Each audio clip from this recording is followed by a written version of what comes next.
O Inter demitiu os funcionários e ontem eu vi no Esporte Notícia da Rádio Bandeirantes, às 4 horas, com o Boaz, com o Bagé e com a nossa reportagem, que isso impactou em 330 mil reais por mês no Internacional. 330 mil reais.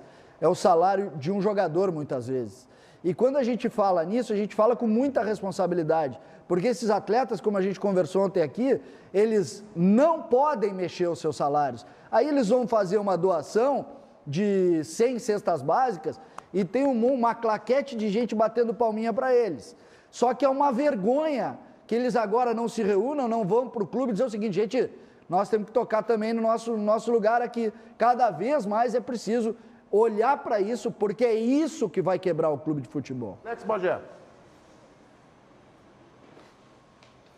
Bom, eu penso que tenham coisas diferentes aí. A parte da doação das cestas básicas, eu acho que a gente não pode pensar se o cara está doando para se valer disso politicamente, por publicidade. Eu acho que a gente tem que pensar quem está recebendo. A cesta básica aí vale para qualquer um. Nessa eu não entro, porque eu não tenho como mensurar se o cara está fazendo para se exibir ou se o cara está fazendo realmente de coração cheio. Eu prefiro pensar que quem está recebendo a cesta básica está se valendo disso. Esse é o primeiro ponto. Num segundo ponto, a gente sabe que é muito delicado essa situação. Por quê? Porque tem contratos assinados. Esses contratos estando assinados, dificilmente o jogador, por exemplo, ele pode ser chamado, eu imagino até que alguma das lideranças dos vestiários de Grêmio Internacional, eu acredito que em algum momento foram chamados pelos homens do futebol e pelos presidentes da dupla. Agora o jogador pode aceitar ou não. O que a gente viu foi que os jogadores aceitaram, entre aspas, receberem os direitos de imagem a partir de 3 ou 4 meses para frente. E a gente sabe, para a realidade do clube, isso não serve.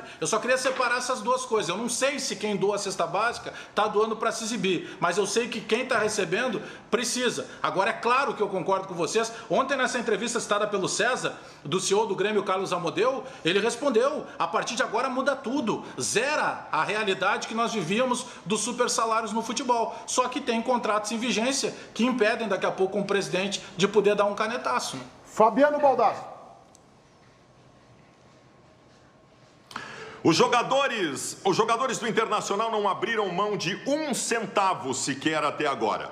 O que aconteceu até este momento foi deixarem de receber 3 meses o direito de imagem, mas eles vão receber isso que não estão recebendo agora lá adiante. Ou seja, não abriram mão de 1 centavo. Eu fiz um cálculo rápido, Meneghetti. Um cálculo rápido. A folha de pagamento do Internacional é de 7 milhões de reais por mês. Se cada jogador abrisse mão de 5%, 5% do seu salário seria uma economia de mais de 300 mil reais por mês e evitaria que acontecesse o que aconteceu ontem no estádio Beira-Rio. Não é o clube que tem que fazer isso. Os contratos do mundo desportivo, e os juristas sabem disso, eles são cheios de proteção. O clube não pode dar um canetaço. Esta tem que ser uma iniciativa dos jogadores. Eu estou falando em 5%. Eu estou falando de um jogador que ganha 200 mil por mês, abre mão de 10 mil por mês, para que não aconteça o que aconteceu ontem no Internacional. Acho muito legal o grupo do Inter fazer ações sociais. Eu acho que tem grandes cidadãos do grupo do Inter. Acho que são profissionais. Acredito neles para ganhar o título. Mas neste momento eu estou decepcionado,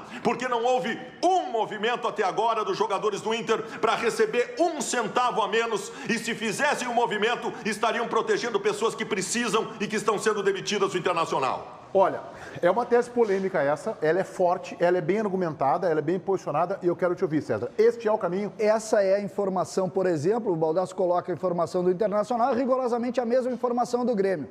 Foram 3 meses de direito de imagem que foram jogados para o futuro, ou seja, eles vão receber no futuro. É uma barbaridade, porque a CLT, essa MP do presidente Bolsonaro, ela mexe com todos os contratos de trabalho. Aí tem uma categoria, que a gente pode dividir essa categoria, que ninguém mexeu, que é a categoria dos super salários no futebol. Porque o jogador do Pelotas, o jogador lá do Esportivo, o jogador lá do Botafogo de Ribeirão Preto, eles perderam seus empregos. E os grandes jogadores estão cercados por esse contrato citado pelo Bagé, que é real, é verdade, a informação do Bagé é correta, só que o bom senso, Bagé, ele tem que estar antes do contrato. E o que a gente está vendo é que é bom senso para os outros, para nós não. Alex Bagé, quero te ouvir sobre isso. Esse é o caminho? Esse é o caminho. O César pinça uma parte que, na minha opinião, é o X da questão de tudo isso que a gente está debatendo.